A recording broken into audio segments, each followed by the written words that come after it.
आप देख रहे हैं सिटी न्यूज झारखंड।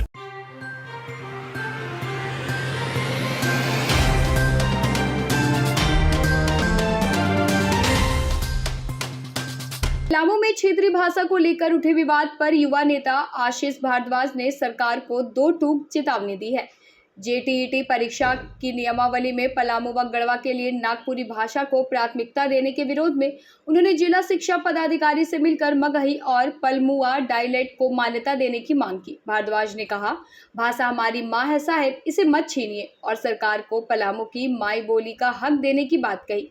इस दौरान भारद्वाज के नेतृत्व में सैकड़ों युवाओं और अभ्यर्थियों ने जिला शिक्षा पदाधिकारी कार्यालय में अपनी बात रखी।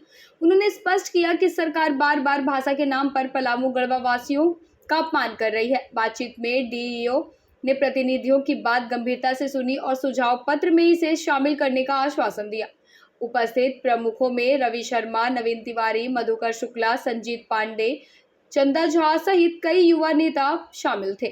क्योंकि इसको कहीं भी मगही है नहीं सर नोटिफिकेशन में। राज्य सरकार इसको भाषा कहाँ समझ रही है? राज्य सरकार को कहाँ समझ में आ रहा है कि पलामू गढ़वा का? हम तो सर यही प्रश्न अभी हम पेपर में निकल के बाहर यही कहेंगे भी। माननीय मुख्यमंत्री जी को ये लग भी रहा है कि नहीं कि हम झारखंड में आए, ये तो सवाल है सर, ये विडंबना है। आपका मेजोरिटी ऑफ एक विधानसभा में हमारा 3.5 लाख वोटर है। हम पलामू प्रमंडल तो कम से कम गढ़वा और पलामू मिला के 7 विधानसभा देते हैं। अगर आप सिर्फ वोटर काउंट करिए तो 22-25 लाख लोग रहते हैं आपके उस एरिया में, और 25 लाख लोगों की बोली को आप इग्नोर कर दे रहे हैं। आप एकदम नोटिफाई भी नहीं कर रहे कि मगही हमारे यहाँ बोली जाती है। हमारी दर्द तो ये है सर कि आप हमको मान भी रहे हैं कि नहीं कि हम झारखंडी हैं कि नहीं है, और अगर मान रहे हैं तो फिर हमारे साथ ऐसा भेदभाव क्यों? या फिर मुख्यमंत्री इतना इलिटरेट है कि उसको पता नहीं है कि कौन सी भाषा हमारे क्षेत्र के कौन से एरिया में बोली जाती है? नहीं है तो आपके पास बंच ऑफ आई उनसे पूछिए, कम से कम बड़े बड़े प्रशासनिक पदाधिकारी तो आपके पास बैठे हुए हैं।